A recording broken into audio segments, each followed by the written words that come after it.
Bonjour à tous les passionnés, ici Milanello, votre consultant en matière de cyclisme. Alors mercredi aura lieu la Flèche Wallonne, le deuxième volet du triptyque ardennais. L'an passé c'était l'Italien Davide Rebellin qui s'était imposé en haut du mur de Huy. Cette année le final a légèrement été modifié, il y aura toujours les ascensions du mur de Huy, mais la deuxième d'entre elles sera escaladée à moins de 30 km de l'arrivée. On espère une course un petit peu plus mouvementée au terme des 198 km.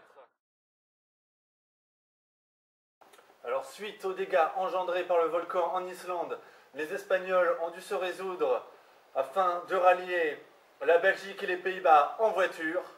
Alejandro Valverde et Alberto Contador ont parfois fait du covoiturage avec certains de leurs coéquipiers afin justement de se diriger vers les courses.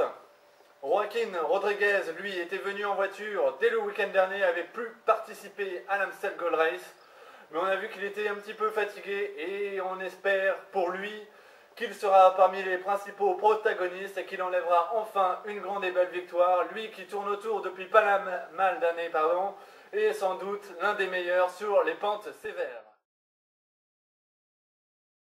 Alors parmi les principaux protagonistes de cette flèche wallonne, on va retrouver les mêmes quasiment qu'à l'Amstel Gold Race, sauf que contrairement à Philippe Gilbert qui peut-être lui a atteint le sommet de sa forme sur cette course, les autres sont en forme ascendante et devraient connaître leur pic soit sur la flèche, soit sur Liège, qui est leur principal objectif de cette période de l'année. Donc on pense à Valverde qui sera de retour présent sur les courses, à Cunego, à Evans, aux frères Schleck, à Rodriguez, à Gesink, Gilbert, bref, les mêmes qu'à l'accoutumée et les mêmes qu'on retrouvera également dimanche prochain.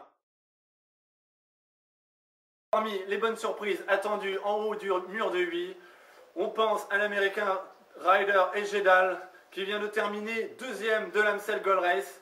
Et là, il devrait trouver un terrain à sa mesure puisqu'il apprécie les montées du type comme le mur de Huy que les coureurs auront à gravir mercredi.